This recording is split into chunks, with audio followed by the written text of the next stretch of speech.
पहली स्टेटमेंट दी लोकसभा में, तभी इसने कह दिया चमार रेजिमेंट। तो मैंने तभी डाल दिया था कि ये इसको चमारों ने चुना या सारे अनुसूचित जातियों ने चुना है। साथ ही यहाँ मुझे खबर मिली नगीना से, वहाँ कमजोर कैंडिडेट उतारा जानबूझ करके इसको जिताने के लिए, और आज ये साथ में बैठे हैं, एक सुर में बोल रहे हैं। एक नमस्कार दोस्तों, एक बार फिर से आप सभी का मैं बहुत बहुत स्वागत करता हूँ। दोस्तों, बहुजन समाज इस समय सुप्रीम कोर्ट का जो फैसला है SC/ST आरक्षण के वर्गीकरण को लेकर है, बंटवारे को लेकर है, उसमें लामबंद हो चुका है।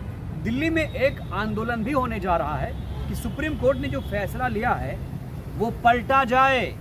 चंद्रशेखर आजाद, बहन कुमारी मायावती जी, चिराग पासवान जैसे तमाम नेता एकजुट हैं इस पूरे मामले को लेकर। और हमारे साथ हैं इस समय अशोक अज्ञानी जी। अशोक अज्ञानी जी, बहन जी चंद्रशेखर इस मामले में साथ आ गए, कैसा लगा सुनकर? बहुत दुख हुआ, बहुत अफसोस हुआ, और ये सबसे इस फैसले से एक अच्छी बात ये हो गई कि अब इन सबके चेहरे सामने आ गए, जातिवादी चेहरे सामने आ गए, एक जाति के पक्षधर ये सामने आ गए। और चंद्रशेखर आज़ाद का तो जब इसने पहली स्टेटमेंट दी लोकसभा में, तभी इसने कह दिया चमार रेजिमेंट। तो मैंने तभी डाल दिया था कि ये इसको चमारों ने चुना या सारे अनुसूचित जातियों ने चुना है। 11 लाख रुपए वाल्मीकि समाज ने चुनाव लड़ने के लिए इसको नगीना से दिए। पूरा वाल्मीकि समाज दिन रात लगा रहा, और ये चमार रेजिमेंट मांग रहा है वहाँ पर। और इसी तरह अब ये सुप्रीम कोर्ट के ऑर्डर पे अब इसने कह दिया है वहाँ पर लोकसभा में कि दलितों को बांटने की साजिश है। इसने वही एग्जाम्पल दिया है जो गोलमेज सम्मेलन में बाबा साहब द्वारा मांगे गए दलितों के लिए पृथक निर्वाचन मंडल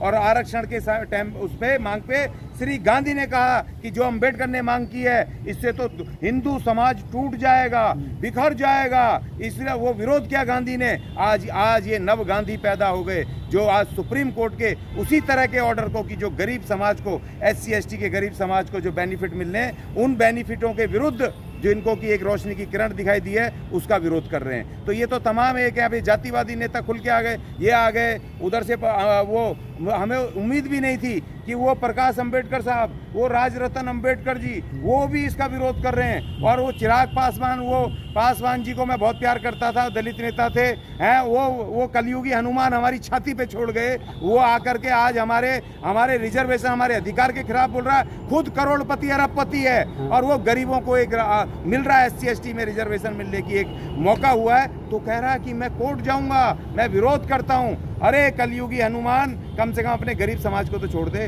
इस तरह से तो मत कर। तो ये सब लोग आप नंगे हो गए। इनका ये चेहरा, जातिवादी चेहरा सामने आ गया कि तमाम गरीब चमार रेजिमेंट साहब, वो दिक्कत क्या है? चमार रेजिमेंट का एक गौरवपूर्ण इतिहास रहा है, आप जानते हैं। 1943 में इसे बंद कर दिया गया।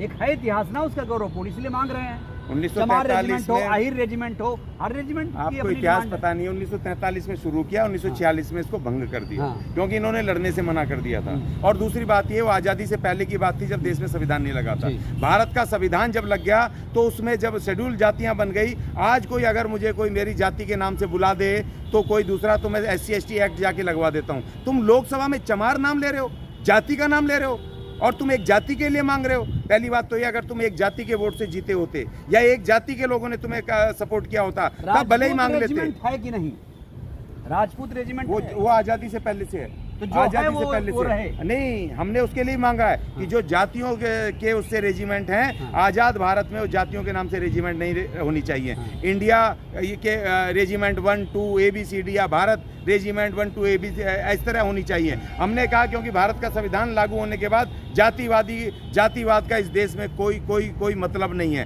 तो इसीलिए। और दूसरी बात ये, आपको मांगनी थी तो वहाँ फोर्स में आप SC/ST का 22.5% रिजर्वेशन मांगो ना, जिसमें कि सब जातियों के लोग जाएंगे। खाली तुम एक जाति के लिए मांग रहे हो। ये तकलीफ है, इनकी जातिवादी चेहरे सामने आ रहे हैं, क्योंकि एक जाति के लिए काम कर रहे हैं और सारा रिजर्वेशन एक जाति के पास जा रहा है। बाकी क्या बाबा साहब ने एक जाति के लिए किया था क्या?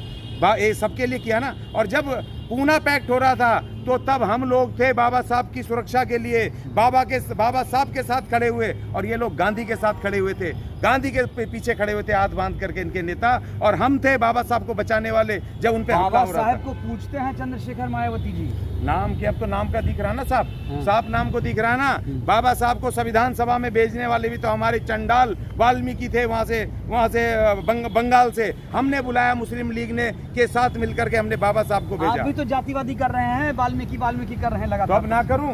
हाँ। हम तो पहले तो हम बहुजन बहुजन कह रहे थे, हाँ। बहन जी को कह रहे थे बहुजन सत्ता कायम करो, लेकिन तुम तो चमार सत्ता कायम करने वाले थे। तो इसीलिए हम अब वाल्मीकि ना करें। मेरा समाज सबसे गरीब है, जो आज भी गटर में मर रहा कितनी है, जनसंख्या जो आज है? भी तकलीफ में है। जनसंख्या यूपी में कितनी? हमारी यूपी में 1 करोड़ से ऊपर की जनसंख्या है, हाँ। और पूरे देश में 10 करोड़ से ज्यादा है। इनका 10 वोट कहाँ करोड़ जा रहा है, किसके साथ हैं ये लोग? नहीं, अब जाएंगे, किसी के साथ भी जाएंगे, अभी पॉलिटिकली क्या जाएं। स्थिति बताइए। नहीं, अभी इनके साथ नहीं, कांग्रेस के साथ गए, इंडिया गठबंधन के साथ गए, और उन्होंने दिया बसपा इनका के साथ नहीं गए? नहीं गए। अच्छा हुआ, मैंने तो कहा अच्छा हुआ, मेरी बात नहीं सुनी तुम लोगों ने, क्योंकि उनको तो पता था ना कि अज्ञानी के साथ ऐसा ही होना है, तो इसीलिए उनको पता था।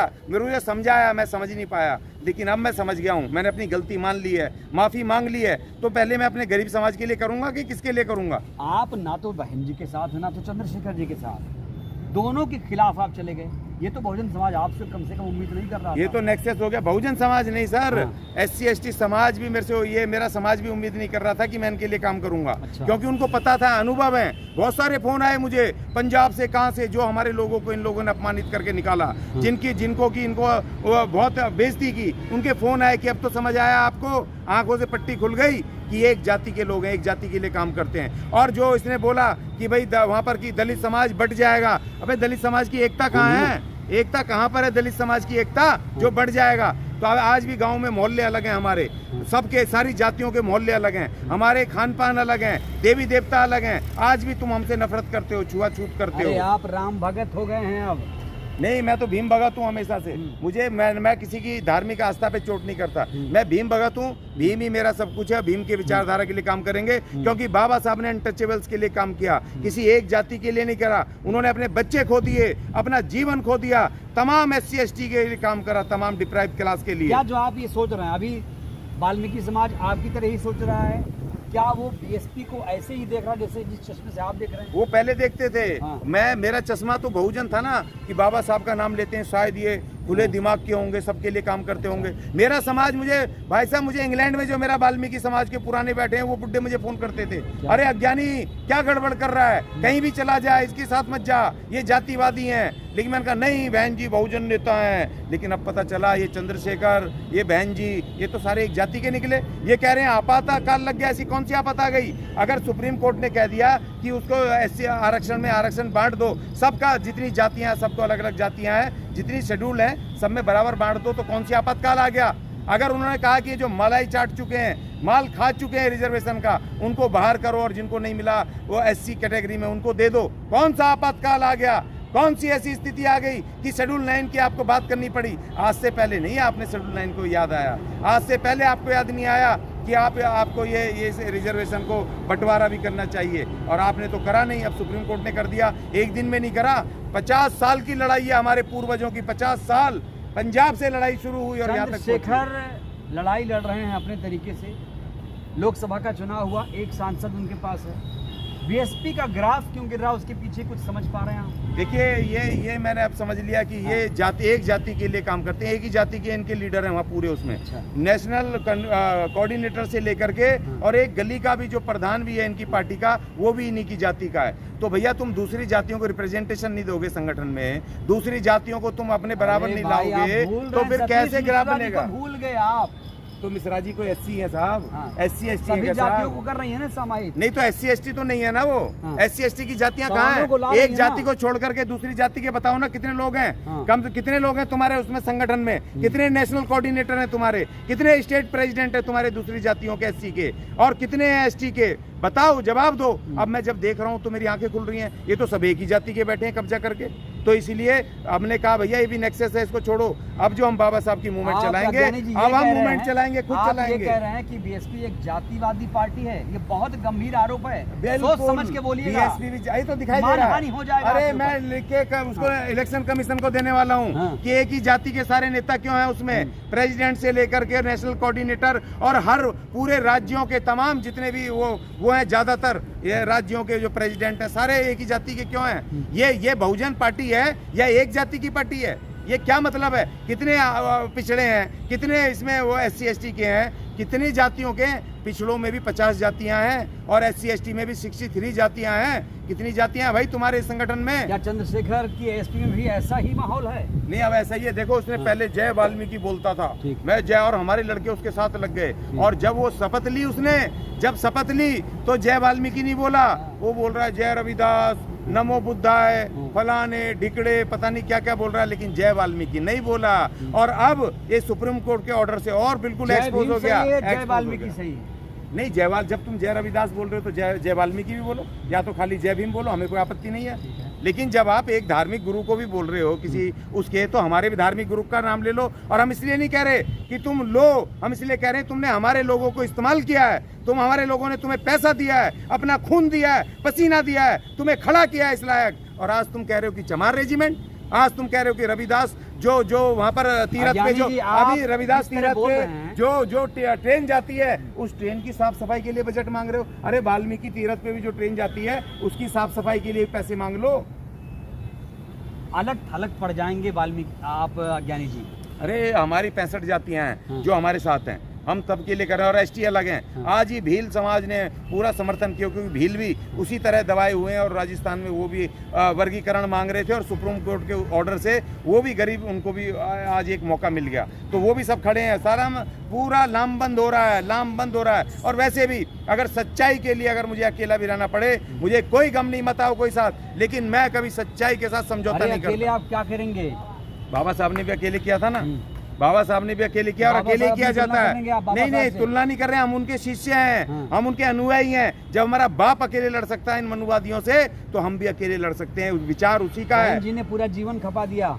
नहीं खपा दिया तो अब देखो वो उसका परिणाम आ रहा है ना। डे टू डे हर चुनाव में ग्राफ गिरता जा रहा है, नीचे आता जा रहा है, नए लोग आ नहीं रहे हैं। संगठन में आपने दूसरी SC की जातियों को मौका नहीं दिया। छोड़ के क्यों जा रहे हैं? तो आप ये जो मैं कह रहा हूँ आप उसको समझ नहीं रहे हैं। जिस तरह मेरे साथ हुआ ऐसे औरों के साथ हुआ होगा। मैं तो समर्थक था, बिना लालच के। ना मैं पार्टी का, ना मुझे टिकट चाहिए, ना कुछ चाहिए। मैं 24 घंटे यही बोल रहा था, बहन जी प्रधानमंत्री, बहन जी प्रधानमंत्री, बहुजन सत्ता, बहुजन सत्ता। लेकिन आज ऐसी लात लगी कि पता चला कि वो तो एक ही, उसकी आंखें खुल गई कि एक ही उसके जाति की नेता है। जल्दी जजमेंटल मत होइए ज्ञानी जी। अगर सुप्रीम कोर्ट का ऑर्डर नहीं आता तो शायद हमारी आंखें नहीं खुलती। सुप्रीम कोर्ट का ऑर्डर आया है तो अगर आदमी बहुजन नेता है तो सबकी बात करेगा ना, 85% की करेगा ना, वो एक जाति की नहीं करेगा ना, एक आदमी की नहीं करेगा ना।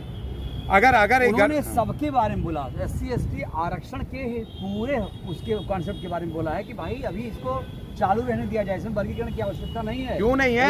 में जो यही तो हम कह रहे हैं, क्यों नहीं है भाई इसकी जरूरत। और ये जरूरत हम 50 साल से लड़ रहे हैं, ये कोई रातों रात का ऑर्डर नहीं है। ये हम 50 साल से हमारे पूर्वज लड़ रहे हैं इस लड़ाई के लिए, और हमने वर्गीकरण ये आज का नहीं है, सुप्रीम कोर्ट ने नहीं किया। एक बात और ये समझ लो, आप अपने दर्शकों को बता दो, वर्गीकरण का जो ये कॉन्सेप्ट है ये अभी नया नहीं है, सुप्रीम कोर्ट ने नहीं किया है, कॉन्स्टिट्यूशनल बेंच ने नहीं किया है। ये 1975 में पहला वर्गीकरण हो गया था पंजाब में, जब उसमें A और B कैटेगरी हो गई, 50% वाल्मीकि और मजबियों को, 50% चमार, जाटव और रविदासियों को, उनको मिल गया। और वो तब से चल रहा था। 1994 में हरियाणा सरकार ने A B कैटेगरी बनाई, A कैटेगरी में वाल्मीकि और 35 जातियाँ, और B कैटेगरी में चमार और उनकी 8 उपजातियाँ, वो मिलाकर के 50-50 मिल रहा था। और ये आपकी बात माने या बहन जी चंद्रशेखर की बात माने? अरे रिकॉर्ड की बात मानो ना। क्या रिकॉर्ड है? 565 पेज का सुप्रीम कोर्ट की कॉन्स्टिट्यूशनल बेंच का ऑर्डर मैं भेजता हूं, और उसमें पूरा बैकग्राउंड लिखा हुआ है, तमाम किस स्टेट कमेटी ने पहले किया था वर्गीकरण। 2-4 पॉइंट समझाइए दर्शकों को। मैं बताया, वही तो बता रहा हूँ, आप सुन ही नहीं रहे हैं। तमिलनाडु ने 1999 किया, हरियाणा के बाद उसने A B C D category बनाई, और सारी जो अनुसूचित जातियां थी जितनी उनके वहां पर उसके स्टेट में, उन्होंने सबको बराबर इक्वल करके, किसी को 2% 4% पिछड़ेपन के हिसाब से उनको नौकरियों में, शिक्षा में रिजर्वेशन दिया। और उसके बाद आंध्र प्रदेश ने 2000 में किया, उसकी सरकार ने, उसने भी आधा आधा बांट दिया कि सबको मिलना चाहिए इक्वल। लेकिन जो संविधान इसके विरोधी थे, जो मलाई चाट रहे थे और जो विरोधी थे इसके, उन्होंने वहाँ हाई कोर्ट में लगा दी पिटीशन।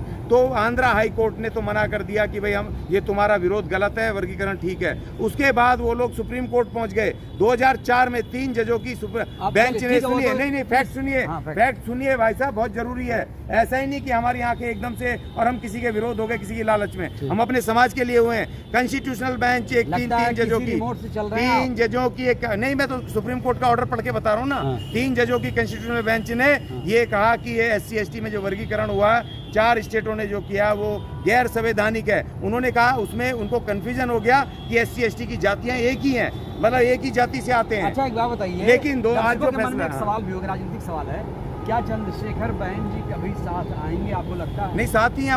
मुझे खबर मिली नगीना से, वहाँ कमजोर कैंडिडेट उतारा जानबूझ करके इसको जिताने के लिए, और आज ये साथ में बैठे हैं, एक सुर में बोल रहे हैं, एक का भी सुर इधर उधर नहीं है, एक ही जाति के पक्ष में वो बोल रहे हैं, एक भाषा बोल रहे हैं कि नगीना से कमजोर कैंडिडेट चंद्रशेखर के लिए, हाँ, उसको जिताने के लिए, जबकि पता था, आगे देखे ऊपर से नूरा कुश्ती हो रही थी, लेकिन अंदर से ये एक थे। और देखो, जब BSP को पता था कि चंद्रशेखर जैसा दबंग लड़ रहा है, तो उसके सामने एक लल्लू पंजू कैंडिडेट उतारना था, जिसको 20,000 25,000 वोट नहीं मिले, 15,000 वोट मिले, ऐसा कैंडिडेट उतारना चाहिए था।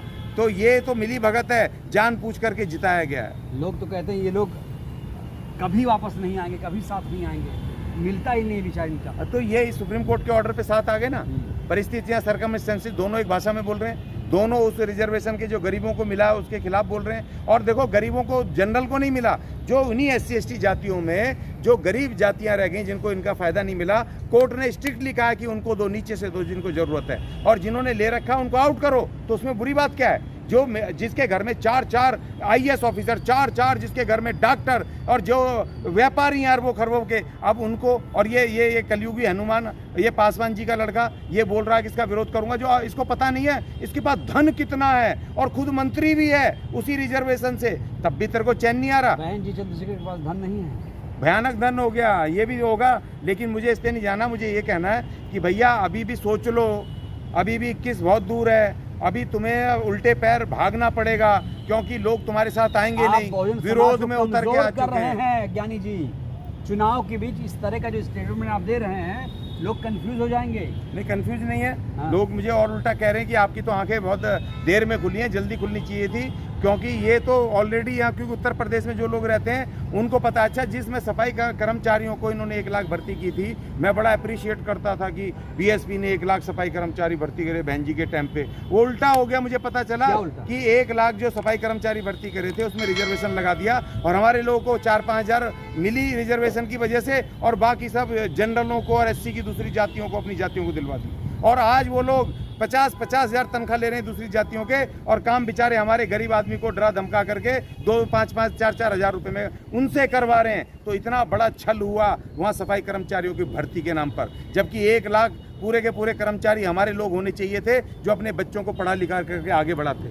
तो इतना छल हुआ। ऐसा तो नहीं राजनीतिक स्वार्थ के लिए आप ये सब बयानबाजी कर रहे हैं, कहीं दूसरी जगह जा रहे हैं, इसलिए अब नए आप पैंतरे आजमा रहे हैं? नहीं, देखिए, राजनीति तो जाना है, लेकिन कहाँ जाना है अभी इसका कुछ नहीं है। लेकिन मुझे अभी राजनीति नहीं सूझ रही, मुझे अभी सूझ रहा है कि सुप्रीम कोर्ट के ऑर्डर को हमें लागू करवाना है, ताकत से लागू करवाना है। जो विरोध कर रहे हैं उनको पराजित करना, जो पराजित हो चुके हैं उनके गलत विरोध को हराना है, और हमने सुप्रीम कोर्ट के ऑर्डर को पूरी ताकत से। चलिए, बहुत बहुत धन्यवाद। तो ये अशोक ज्ञानी जी, मैं आपको फिर से बताना चाहता हूँ, सुप्रीम कोर्ट का जो फैसला है, बहन जी उसका पुरजोर विरोध कर रही हैं। और ये भाई साहब अज्ञानी जी, जो मायावती जी के कट्टर अंधभक्त हैं, नहीं थे, ये खुद कह रहे थे, मैंने कहा आप हैं या थे।